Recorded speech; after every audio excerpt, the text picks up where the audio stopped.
प्यारे बच्चों, आज की इस वीडियो में हम विज्ञान कार्य पुस्तिका में कक्षा 7 का पाठ जल एक बहुमूल्य संसाधन, इनके प्रश्नों को हल करेंगे। चलो हम शुरू करते हैं। प्रश्न नंबर 1, नीचे कुछ चित्र दिए गए हैं, उन्हें देखकर बताओ इसमें पानी कहाँ से आता है। तो देखिए, पहला है हैंडपंप। हैंडपंप में पानी भौम जल, ज़मीन का पानी हैंडपंप से लिया जाता है। दूसरा है कुआं। कुएं से भी पानी भूजल का है, ज़मीन का पानी है। तीसरा है ट्यूबवेल, और ट्यूबवेल में भी भूजल भौमजल का पानी निकाला जाता है। और ये नल है। नल में जो पानी आता है वो नदियों से पानी वाटर सप्लाई के टैंक में, और टैंक से हमारे नल में। और इसके बाद ये नदियां हैं, तो नदियों में जो बारिश का पानी पहाड़ों से होकर के नदियों में आता है। अगला प्रश्न, तुम्हारे घर में पानी का उपयोग पीने के अलावा कई कामों के लिए होता है। इन कामों के लिए तुम्हारे यहाँ पानी कहाँ से आता है। हम घर में जो पानी का उपयोग करते हैं वो पानी कहाँ से आता है, किस काम के लिए आता है। तो काम के नाम हैं कपड़े धोने में, पीने के लिए, भोजन पकाने में, पशुओं व स्वयं के स्नान के लिए। तो इनका पानी कहाँ से आता है? नदियों से, झरनों से, तालाब से। नदी, वर्षा, तालाब आदि, इनके द्वारा इन कार्यों को करने के लिए हमारे घर में पानी आता है। अगला प्रश्न है, तुम्हारे यहाँ पानी को पीने योग्य बनाने के लिए कौन से तरीके काम में लिए जाते हैं। पानी को उबाल करके शुद्ध किया जा सकता है, फिटकरी डाल करके किया जा सकता है, और ब्लीचिंग पाउडर डाल करके भी पानी को शुद्ध किया जाता है।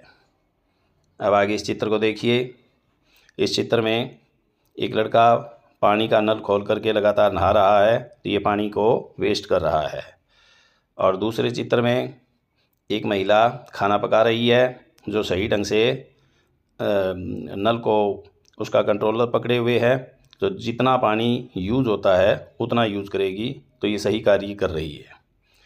तीसरे में एक आदमी नल के नीचे नहा रहा है और लगातार पानी चल रहा है, तो ये भी पानी को बर्बाद करने का तरीका है। अगले चित्र द में एक औरत बर्तन धो रही है, तो वो भी लगातार पानी वेस्ट हो रहा है, चल रहा है, तो इससे भी पानी बर्बाद होता है। अगले आखिरी चित्र में एक महिला कपड़े धो रही है, और कपड़े को निचोड़ने के लिए उसने जो नल है उसका कंट्रोलर बंद किया हुआ है, तो ये पानी का सही इस्तेमाल कर रही है। तो इसमें प्रश्न नंबर 4 है, दिए गए चित्र में जल के कुछ क्रियाकलाप दिए गए हैं। चित्र देखकर बताओ कि कहाँ कहाँ जल का उचित उपयोग हो रहा है और कहाँ नहीं। तो हमने चित्र में ए, से, द जो हमने लिख रखे हैं, उनमें उचित उपयोग नहीं हो रहा है, उनमें पानी की बर्बादी हो रही है। और चित्र ब और य में पानी का सही उपयोग हो रहा है। इन्होंने पानी को जितनी आवश्यकता है उसके अनुसार ये यूज़ कर रहे हैं। अगला प्रश्न है, जल बचाने के लिए तुम्हारे आसपास भी कोई कोशिशें होती होंगी। ऐसे कुछ उदाहरण लिखो, तुम जल को बचाने में किस प्रकार सहयोग करते हो। तो जल बचाने के लिए हम नल के कंट्रोलर लगा करके, उसके टूटी लगा करके और उसको खुला न छोड़कर हम पानी का सही ढंग से इस्तेमाल या बचाव कर सकते हैं।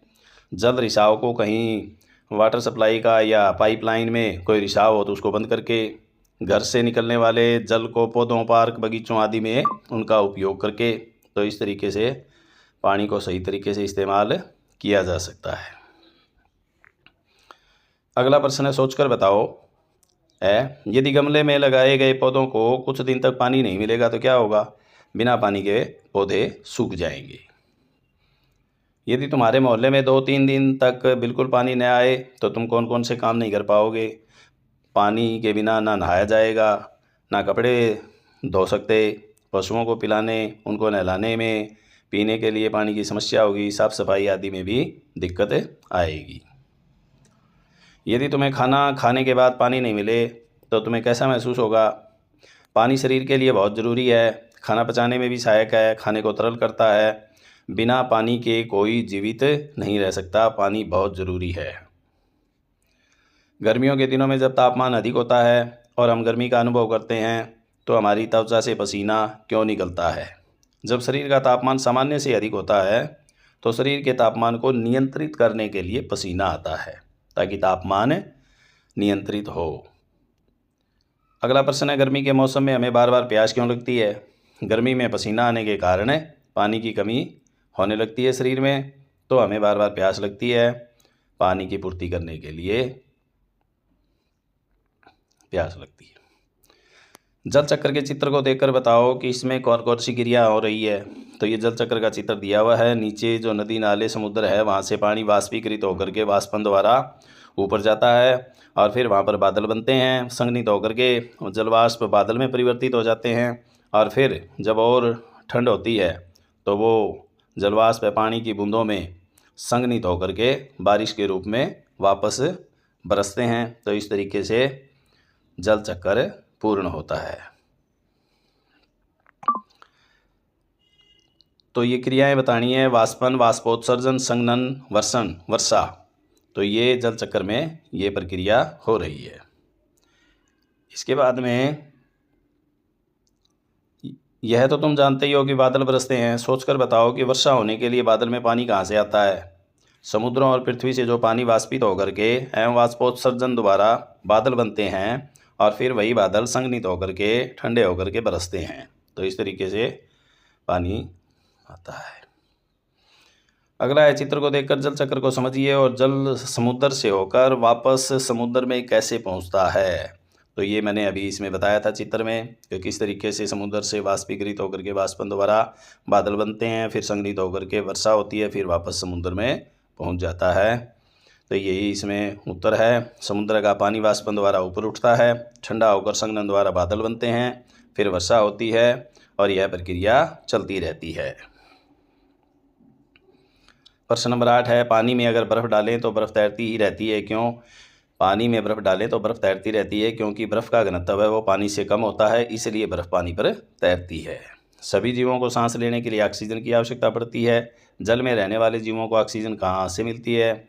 जल में ऑक्सीजन घुली हुई होती है, तो जल में घुली हुई ऑक्सीजन का उपयोग करके जल में रहने वाले जीव जीवित रहते हैं।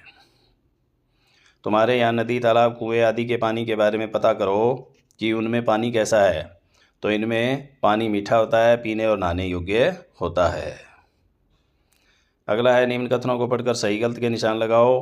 गलत प्रश्नों को ठीक करके लिखो। जल नाइट्रोजन व ऑक्सीजन से मिलकर बना होता है, ये गलत है क्योंकि जल है वो हाइड्रोजन व ऑक्सीजन से मिलकर बना होता है।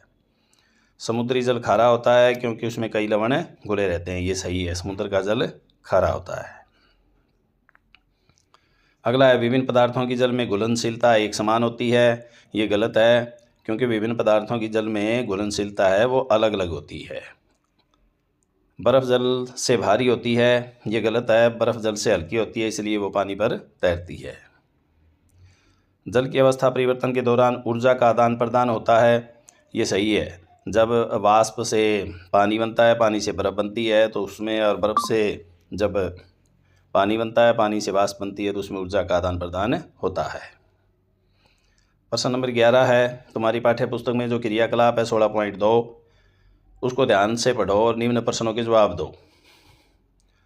पृथ्वी पर सबसे ज़्यादा पानी कैसा है, लवणीय या अलवणीय? पृथ्वी पर सबसे ज़्यादा पानी लवणीय है जो समुद्रों में, सागरों में मिलता है। पृथ्वी पर पीने योग्य पानी कितना है, इसके स्रोत क्या क्या है? पृथ्वी पर 0.006% पीने योग्य पानी है जो वर्षा का जल है, झरने आदि में मिलता है, बाकी जल खारा है। तुम्हारे यहाँ पानी को बचाने के लिए क्या क्या तरीके अपनाए जाते हैं? तो बच्चों, ये आपको जो पानी बचाने के तरीके आप अपनाते हो तो उनके बारे में लिखना है अपना खुद का। नल को खुला न छोड़ना, समाज को जागरूक करना, समाज में जागरूकता लाकर व्यर्थ न बहाना, विवेकपूर्ण उपयोग करके जल का। तो इस तरीके से पानी बचाया जा सकता है। तुम्हारे यहाँ पानी की सबसे ज़्यादा समस्या किस मौसम में होती है और क्यों? तो हमारे यहाँ पानी की सबसे ज़्यादा समस्या गर्मी के मौसम में होती है क्योंकि गर्मी के मौसम में पानी की खपत अधिक होती है। 22 मार्च को विश्व जल दिवस मनाया जाता है।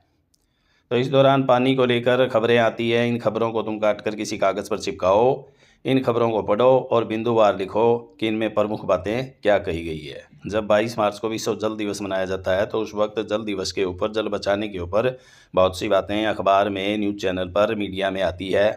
तो उन खबरों को पढ़ करके सुन करके उनके बारे में लिखना है और बताना है।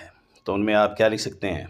जल है तो कल है, जल ही जीवन है, जल की बचत करें, प्रत्येक बूंद जल की बहुमूल्य है, जल मेरा मित्र है, इसे व्यर्थ न बहाएं, इसे खराब न करें, इसको सही ढंग से इस्तेमाल करें आदि। प्रश्न नंबर 13, पानी की बर्बादी न हो इसके लिए क्या उपाय किए जा सकते हैं? अपने घर में क्या उपाय कर सकते हो? स्नान घर व रसोई घर का जो पानी है वो बगीचों में पौधों में प्रयोग करके आप पानी का उपयोग कर सकते हो। खेत में ड्रिप तंत्र की विधि का प्रयोग करके, क्योंकि इससे पौधों की जड़ों में पानी जाता है और उसका सही इस्तेमाल होता है। विद्यालय में आप क्या करोगे? जो आपके नल टूटी हैं उनको खुला न छोड़ें, ज़रूरत हो तभी खोलें और फिर उनको बंद कर दें। इस तरीके से पानी का बचाव किया जा सकता है। आपके विचार से जल संरक्षण हेतु सरकार क्या क्या करती है? जो सरकार जल को बचाने में जो काम करती है उसके बारे में इसमें लिखना है। सरकार जल संरक्षण के लिए लोगों को समय समय पर जागरूक करती है और पानी को बचाने वाली व्यवस्था के लिए कंट्रोलर टूटी का प्रयोग करने की सलाह देती है तथा ड्रिप तंत्र विधि से खेती करने के लिए सब्सिडी देकर समाज को प्रेरित करती है। तो इस तरीके से आपको इसका ही प्रश्न लिखना है। तो प्यारे बच्चों, आपका ये पाठ पूरा हुआ। इस पाठ को अपनी कार्य पुस्तिका में करना है। अगली वीडियो में नए पाठ के साथ हम फिर मिलते हैं। धन्यवाद।